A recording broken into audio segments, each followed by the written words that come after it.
तो दोस्तों मेरा मेरे खुद के ब्लॉग में स्वागत है, क्योंकि मैं फर्स्ट टाइम आ रहा हूँ। ठीक है ना। मैं लद्दाख कर चुका हूँ, मैं मनाली शिमला कर चुका हूँ, मैं नेपाल ट्रिप, इवन मैं इंटरनेशनल नेपाल ट्रिप भी कर चुका हूँ।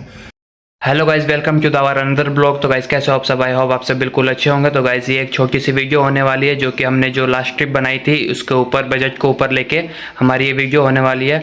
और माफ़ कीजिएगा कि हमारी कुछ टाइम से कोई वीडियो नहीं आई है, थोड़ा टाइम का शॉर्टेज हो रहा है क्योंकि ना मामा को छुट्टी मिल पा रहा है ना हमें मिल पा रहा है। आई होप कि हम लोग बहुत जल्द से जल्द अच्छी सी अच्छी वीडियोस लेके आएंगे। तो चलिए गाइस स्टार्ट करते हैं। और ये डिस्कशन हम मामा से करेंगे क्योंकि मामा को सारी इन्फॉर्मेशन अच्छे से पता है। A few moments later. तो guys finally let's start our video. जितना खर्चा हुआ, जो बजट हमारा बना, वो सारे मामा बताएंगे। तो दोस्तों मेरे खुद के ब्लॉग में स्वागत है, क्योंकि मैं फर्स्ट टाइम आ रहा हूँ। ठीक है ना। तो अब ये जैसे कि आप लोगों को बताया गया है कि अभी हमारे कुछ बजट के ऊपर एक वीडियो बनने वाली है जो कि अभी बन रही है। तो ये मेरे से कुछ डिटेल्स पूछेगा, मैं इसको कुछ डिटेल्स बताते जाऊँगा, जिसमें से कि हमारा रहना, खाना पीना, पेट्रोल, टोल टैक्स, उसके बाद हम लोगों ने कहाँ स्टे किया। ठीक है, वो डिटेल्स मैं आपको डिटेल में बताऊंगा। जब हम लोग राइड स्टार्ट करते हैं तो हमारी सबसे पहले चीज़ आती है सेफ्टी को लेके। तो मतलब हमें जब राइडिंग हम लोग स्टार्ट करते हैं तो हमें किन किन चीज़ों को लेके अवेयर रहना चाहिए?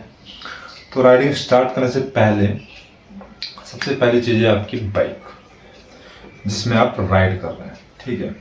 तो जो आपकी बाइक है ना, वो फुल्ली मेंटेन्ड होनी चाहिए। राइड में जाने से पहले आपको ये चीज़ों का ध्यान रखना चाहिए कि सर्विस जाने से पहले सर्विस ऑन टाइम हो। उसमें क्या क्या इश्यूज़ हैं, क्या क्या इश्यूज़ नहीं है, वो सारे सॉल्व हो जाने चाहिए। आपको अपने clutch wire, brake wire, everything, brake pads आपको सारे देखने होंगे। ये छोटी छोटी चीज़ें हैं। उसके बाद बड़ी चीज़ें आपके टायर्स की कंडीशन कितनी अच्छी, 70-80% है तो आप उसको लेके जा सकते हैं। 60% से बिलो है तो आप कोशिश करिए कि आप नए टायर डलवा लें। उसके बाद आपके चेन की कंडीशन कैसी है, चेन स्प्रॉकेट सही है या नहीं है, आपको ये चीज़ें देखनी है। सर्विस टाइम पे होनी चाहिए। ठीक है। और आपके ब्रेक्स, आपके लीवर केबल, आपके क्लच केबल, ये सारी चीज़ें आपको देखनी होंगी। आपके स्पार्क प्लग्स, आपका अगर लिक्विड कूल्ड है तो आपके लिक्विड कूल्ड उसमें कितना है कितना नहीं है, सारे आपको चेक करने होंगे। ये सब चीज़ें होने के बाद जब आपकी बाइक रेडी हो जाए तो हाँ, आपका मेन जो चीज़ है वो आपकी बाइक वो रेडी हो गई है। पंचर किट होना चाहिए कि अगर रास्ते में पंचर हो गया तो आप कहाँ से पंचर रिपेयर करोगे। कई जगह पंचर रिपेयरेबल इतनी आसानी से मिलते नहीं है, ऑन द हाईवे तो होते नहीं है। और आपके पास एक एयर प्रेशर होना चाहिए, जिसमें कि अगर आपका टायर पंचर हो जाए तो आप पंचर भी रिपेयर कर पाएँ और उसके बाद आप हवा भी डाल पाएँ। ये दोनों चीज़ तो होनी चाहिए। सपोज एक एग्जांपल, अगर आपका क्लच वायर टूट गया है तो आप स्पेयर में एक लेके जाएं, आप उसको बदल पाएँ, तो उसके लिए आपके पास टूल होना चाहिए। आपके चेन लूज हो गया है तो आपको चेन टाइट करने के लिए जो उसमें चाबी लगेंगी वो आपके पास होना चाहिए कि एटलीस्ट आप चेन टाइट कर पाएँ रोड पे। ठीक है। तो ये छोटी छोटी चीज़ें हैं, ये आपको लेके जानी पड़ेगी। सबसे पहले तो आप ये बताओ कि जो ट्रैवलर्स होते हैं, जो ऑन रोड ट्रैवल करते हैं, उनका सबसे बड़ा जो क्वेश्चन होता है कि क्या पेट्रोल का खर्चा बैठता है, क्योंकि सबसे मेन वही पॉइंट होता है। तो दोस्तों देखो, ऐसा नहीं है कि हम भी बहुत एक्सपीरियंस हैं, हम लोगों ने बहुत बार ट्रैवल किया, ऐसा नहीं है। हाँ, हमने इससे पहले ट्रैवल किया बट उसके वीडियोस नहीं है हमारे पास। मैं लद्दाख कर चुका हूँ, मैं मनाली शिमला कर चुका हूँ, मैं नेपाल ट्रिप, इवन मैं इंटरनेशनल नेपाल ट्रिप भी कर चुका हूँ। अगर आप बोलेंगे तो मैं शायद अगले वीडियो में उसके कुछ फोटोग्राफ्स या कुछ छोटी क्लिप्स डाल दूंगा, पर हमने व्लॉग स्टार्ट नहीं किया था, तो हमने अब स्टार्ट किया। तो मैं आपको बताऊँ तो हमारा जो ये ट्रिप था, हम लोग गए थे 4 जने। हमारे पास 2 बाइकें थी, जिसमें से कि एक हमारी थी डोमिनार 400 जो कि मेरी है, और एक मेरा फ्रेंड था उसके पास थी बजाज एवेंजर 220। तो दोनों की माइलेज की आप बात करोगे तो दोनों के माइलेज के डिफरेंस बहुत होते हैं, दोनों के माइलेज बहुत अलग अलग देते हैं। मेरी बाइक डोमिनार अराउंड ऑफ 30-31 की माइलेज दे देती है ऑन हाईवे, जब हम लोग हाईवे में होते हैं तब, और अच्छी खासी एवरेज है, इतनी बुरी नहीं है। और जो 220 है वो अराउंड ऑफ 35-38 की माइलेज दे देती है ऑन हाईवे। टोटल अगर मैं आपको एक रफली आइडिया दे दूं तो हमारा जो पेट्रोल का खर्चा था वो अराउंड ऑफ 17,000-18,000 रुपीज़ था, 2 बाइकों की, एक 220 एवेंजर और एक है डोमिनार 400।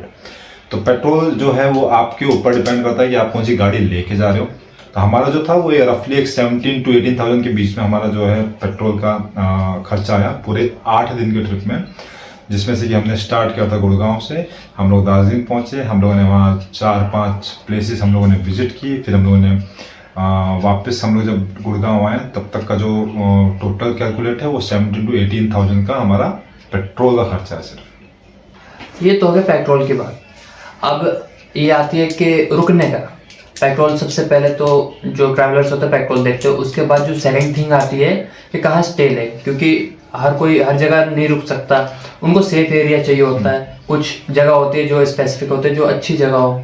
तो स्टे का अगर मैं बताऊं तो देखो, स्टे डिपेंड है वो भी आप लोगों के ऊपर कि आप अपनी जो राइड है वो कितने बजे स्टार्ट कर रहे हो और आप कितने बजे तक राइड करना चाहते हो। अगर यहीं पर अगर ये हो जाए कि मतलब आपको किस टाइम पे राइडिंग स्टार्ट करनी चाहिए, स्टार्ट कितने बजे तो दिन में करनी चाहिए, रात को करनी चाहिए। अगर मैं आपको बता दूं, अगर राइड आप स्टार्ट करो तो एक जो स्पेसिफिक अच्छा टाइम है वो मॉर्निंग में आप अर्ली मॉर्निंग कर लो, अराउंड ऑफ 6 o'clock। 6 o'clock अपनी जो राइड है वो स्टार्ट कर लो और कोशिश करो कि अंधेरा होने से पहले पहले आपकी जो राइड है वो ख़त्म हो जाए। अराउंड ऑफ 7-8 o'clock तक आपकी राइड ख़त्म हो जाए। तब तक आपको अपनी स्टे के लिए आपको अपना होटल एरिया देख के, एक सेफ एरिया देख के आपको होटल ढूंढना होगा, या फिर आपको इतना कैलकुलेशन है होना चाहिए कि मैं इतने घंटों में, इतने टाइम में मैं इतना किलोमीटर कवर कर लूँगा, तो आप वो पहले से ही आप एक अपना होटल बुक करके चल सकते हैं। तो अगर वहाँ पे आप थोड़ा जल्दी पहुँच जाते हैं, 7 बजे पहुँच जाते हैं, तो नो इशू, आप वहाँ पे स्टे कीजिए, रेस्ट कीजिए, फ्रेश होइए, आराम करिए। बट नाइट को राइड मत करिए क्योंकि नाइट को सेफ नहीं है। तो ये तो हो गई बात कि हमें कहाँ रुकना चाहिए। अब जब हम लोगों ने स्टे लिया था तो हमारा क्या बजट बना था? देखो गाइज, मैंने आपको ये तो बता दिया कि हमें किस टाइम में स्टे करना चाहिए और कैसे जगहों पे हमें रुकना चाहिए। एटलीस्ट हमें जहाँ रुक रहे हैं वो एरिया बहुत अच्छा हो, सेफ हो। टाइम जिस टाइम पे हम लोग रुक रहे हैं वो सेफ टाइम हो, मतलब शाम के 7-8 बजे तक, hardly to hardly, late to late 9 o'clock, 9 बजे तक हम लोगों को स्टे ले लेना चाहिए। मैंने वो आपको क्लियर कर दिया।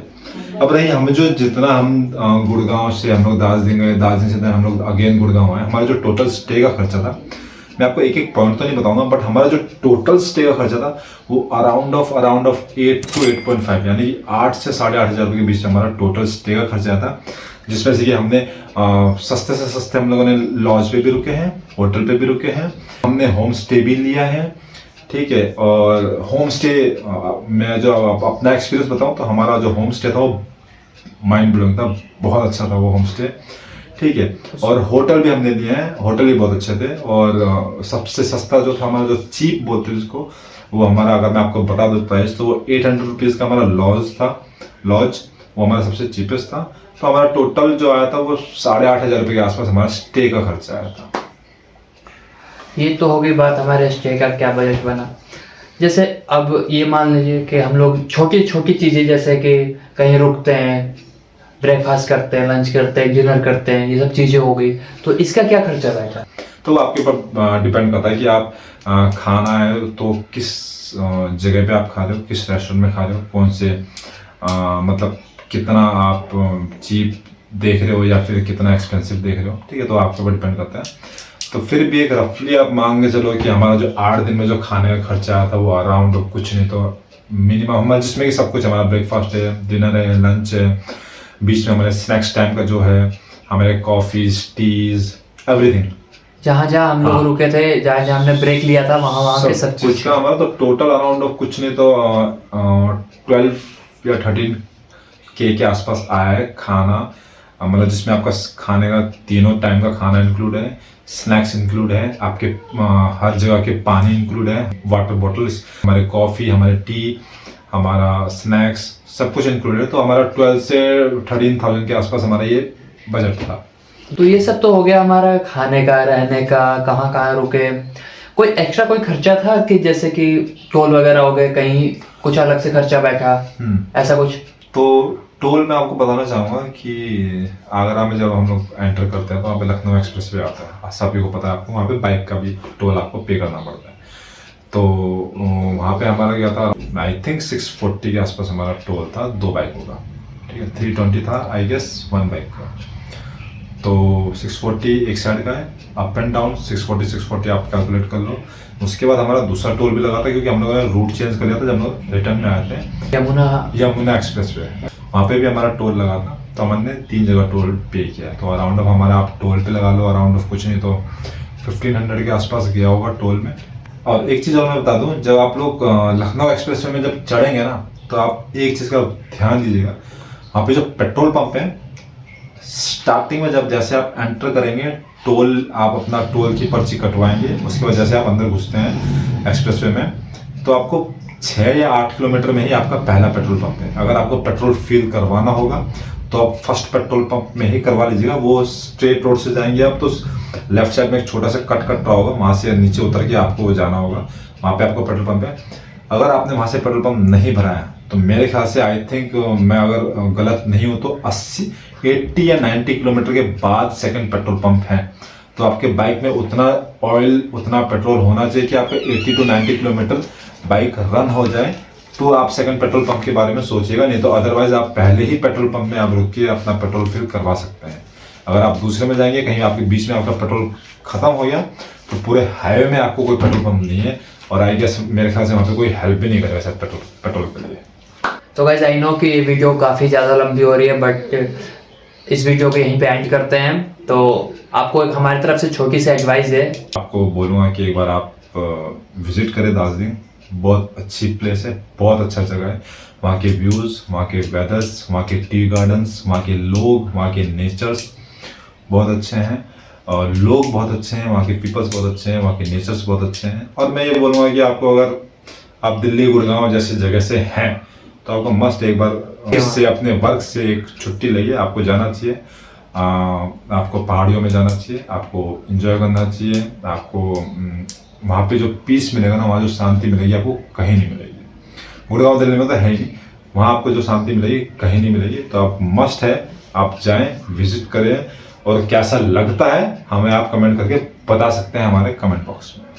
तो वीडियोस को अब यहीं ख़त्म करते हैं। आई होप हमने आपको सारी डिटेल्स बता दी होंगी। कुछ बीच में छूट गया हो तो माफ़ी चाहता हूँ। इन फ्यूचर शायद नेक्स्ट वीडियो में हम उस चीज़ को सुधार कर लें। तो सब्सक्राइब करके जाना, और इसी नोट में आज हम अपनी वीडियोस को क्लोज करते हैं। Thank you so much.